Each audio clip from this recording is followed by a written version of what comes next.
Victor Spiritual Teachings, Chapter 3, The Spiritual Side of Man.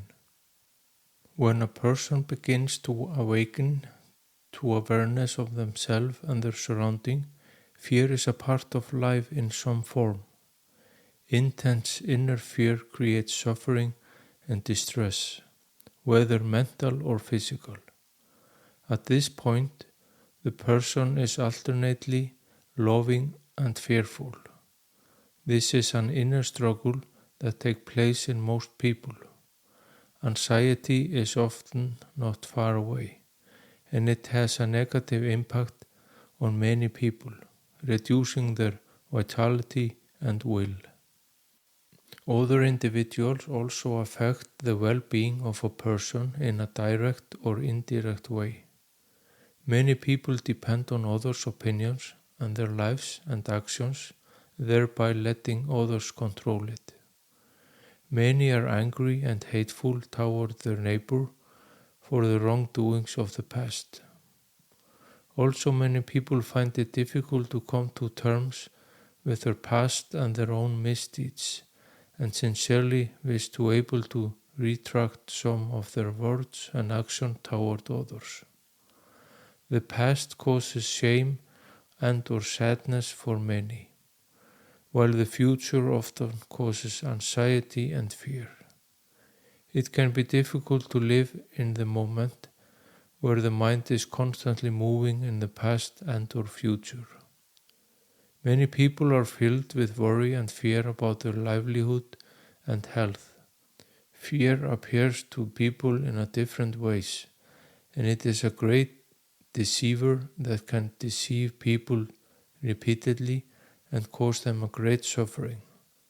The origin of the ego is, among other things, fear, and it makes sure that the individual lives in fear in some form, because the fear then creates thoughts that in turn feed the ego. This cycle continues until the individual awakens to a consciousness and grabs the reins to stop it. Fear manifests itself in varied ways to each person, whether it is anxiety, arrogance, stubbornness, greed, impatience, or jealousy. Fear is a natural part of man and a part of his defense system, protecting him from dangers and dilemmas that comes his way. But great and constant fear is an unwanted companion that creates suffering and distress. People's lives are diverse, and what everyone struggles with in their lives varies, so the deception above is not universal, but is a list of what could be plaguing each and every one. As the soul's number of lives increases, the soul is more strongly expressed in the behavior and conduct of the individual as well as in his thoughts.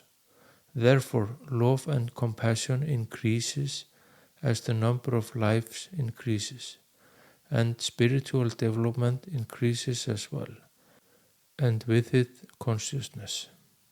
The spiritual side of man is made up of the mind, ego, and soul. In the mind are the thoughts and personality that vary from life to life.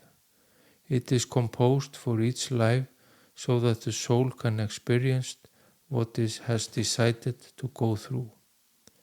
The ego makes it possible for the soul to live in a body here on earth and experience itself as a distinct individual.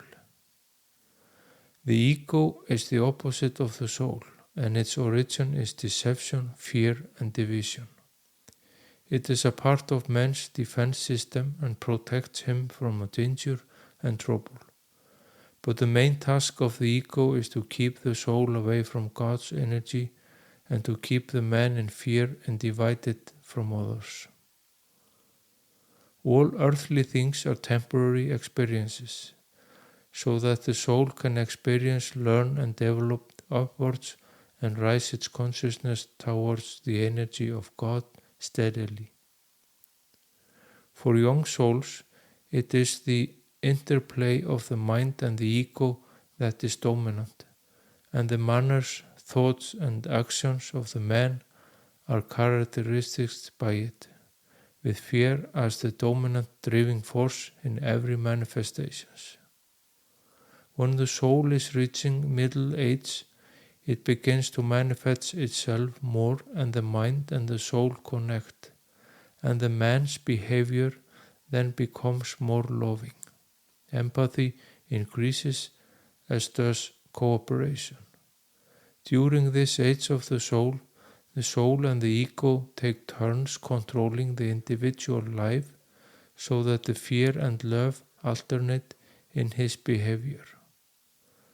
Then the soul becomes more dominant as the soul grows older.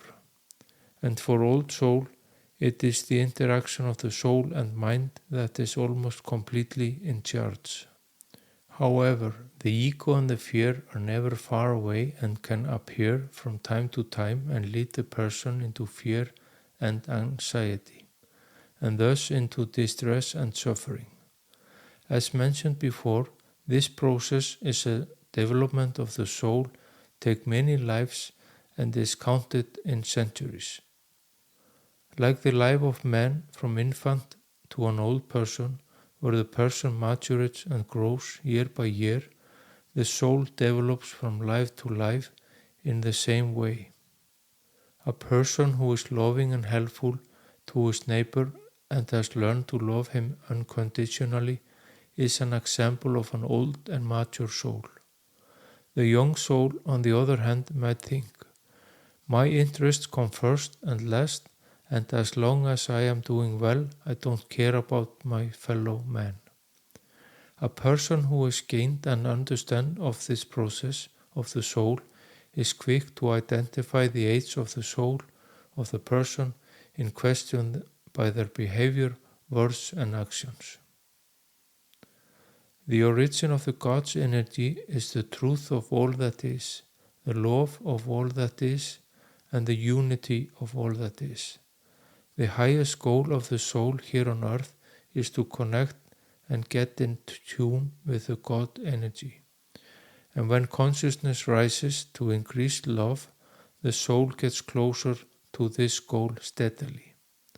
Spiritual awakening and opening is a process in which the ego and thus illusion, fear, and division are pushed aside completely, and the soul and the mind merge within the person.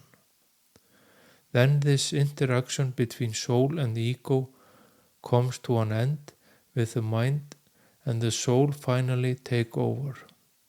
This is in a short is the transformation that takes place when we talk about spiritual awakening and opening. It also has a great effect on the person's body as well as bodily functions, as the frequency of the body increases along with the energy. Spiritual awakening and opening is a shocking process, whether it is a mental or physical one, and at the same time it's a very exciting and interesting. The individual will experience their deepest sorrows and the greatest anger, along with the greatest love they have ever experienced in their heart. It takes a lot of patience, strength, and determination to get all the way through this process, and many people give up halfway and postpone the journey indefinitely. This process takes different amounts of time for each person, ranging from years to many lifetimes. But one thing is for certain, everyone will make it through the spiritual awakening and opening in the end. It is the journey of all souls to complete their earthly lives by going through this process, thereby completing the centuries-long process of the soul here on earth. A person who has gone through this process and faced and overcome the challenges that come along the way can then help others and guide those who follow, thus become a spiritual guide.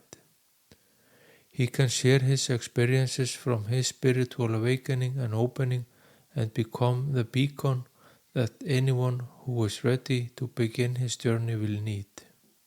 Such instruction is only about the awakened person and his connection to the God's energy, to help him to free his soul from the ego and the egoic mind, to free the person from the fear that comes with the ego and from the suffering and discomfort that it creates for each and everyone. He who completes his process has thereby completed his earthly life and the school of the earthly life for the soul. It can be said that the spiritual awakening is the final task of that school, and this is therefore the highest goal of every soul living here on earth.